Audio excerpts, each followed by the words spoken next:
Sebagaimana kita ketahui, pandemi COVID-19 yang sejak awal Maret juga melanda Indonesia telah berdampak pada berbagai aspek kehidupan, termasuk layanan sosial keagamaan di bidang penyelenggaraan ibadah haji.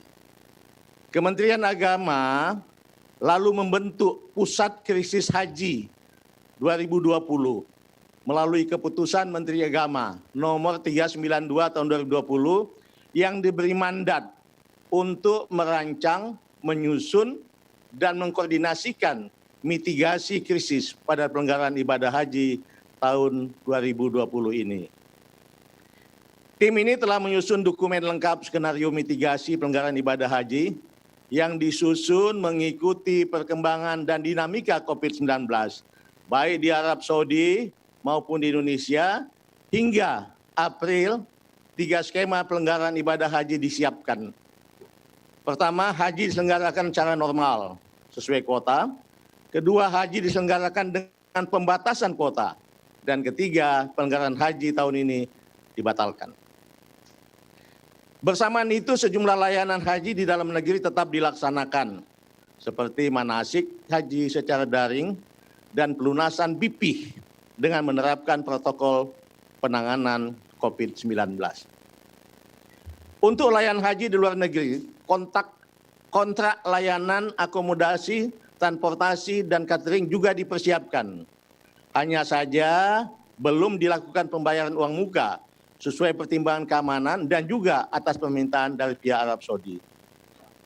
Memasuki bulan Mei, karena waktu semakin mepet, tim fokus mematangkan 2 opsi saja, yakni penyelenggaraan haji dengan pembatasan lebih kurang 50% dan pembatalan keberangkatan jemaah haji. Sebab tanggal 26 Juni telah disepakati sebagai terjadwal sebagai pemberangkatan awal jemaah haji Indonesia tahun 1941 Hijriah 2020 Masehi. Dari situ kami menghitung mundur tentang kecukupan waktu pemberangkatan jemaah dengan segala proses dan konsekuensinya.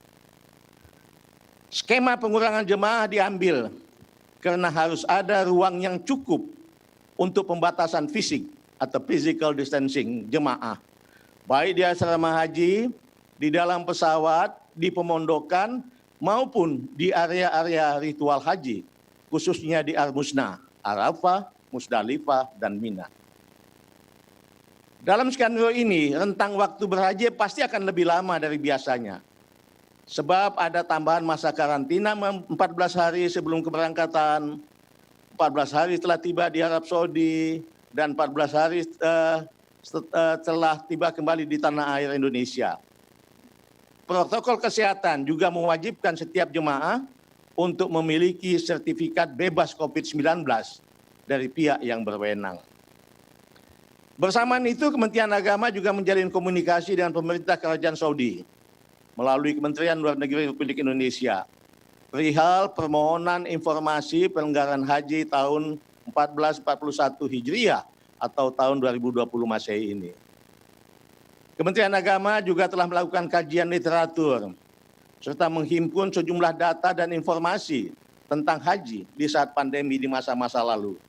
Didapatkan fakta bahwa penyelenggaraan ibadah haji pada masa terjadinya wabah menular telah mengakibatkan tragedi kemanusiaan di mana puluhan ribu jemaah haji menjadi korban. Kita tahu Saudi Arabia pernah menutup haji, ibadah haji pada tahun 1814 karena wabah tahun, 1837 dan 1858 karena wabah epidemi, 1892 karena wabah kolera, 1987 karena wabah meningitis. Indonesia juga pernah menutup karena pertimbangan masalah agresi Belanda tahun 1946, 47, dan 48. Menteri Agama Fathur Rahman Kafrawi mengeluarkan maklumat Kementerian Agama nomor 4 1947 tentang penghentian ibadah haji di masa perang itu.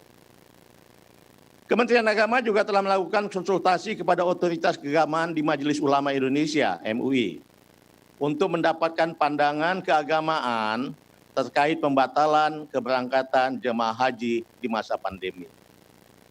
Setelah itu tentu Kementerian Agama juga sudah melakukan komunikasi dengan mitra kami Komisi 8 di DPR tentang perkembangan situasi ini, baik melalui komunikasi formal rapat kerja maupun komunikasi informal secara langsung.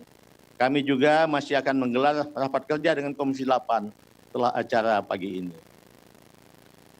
Berbagai situasi ini menjadi pertimbangan penting dalam memutuskan kepastian pelanggaran haji tahun 2020.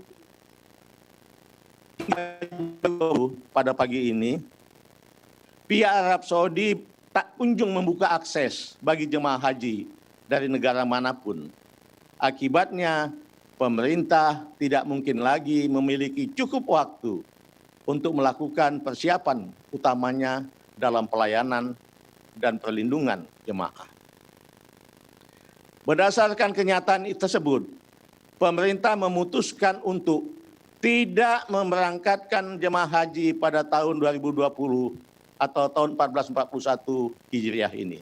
Saya ulangi, pemerintah memutuskan untuk tidak memberangkatkan jemaah haji pada tahun 1441 Hijriah atau tahun 2020 ini.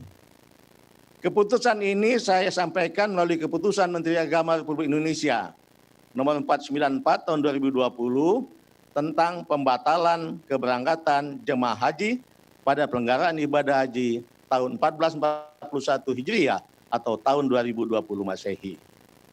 Sesuai amanat undang-undang, selain persyaratan kemampuan secara ekonomi dan fisik, kesehatan, keselamatan dan keamanan jemaah haji harus dijamin dan diutamakan sejak dari embarkasi atau debarkasi dalam perjalanan dan juga saat di Arab Saudi.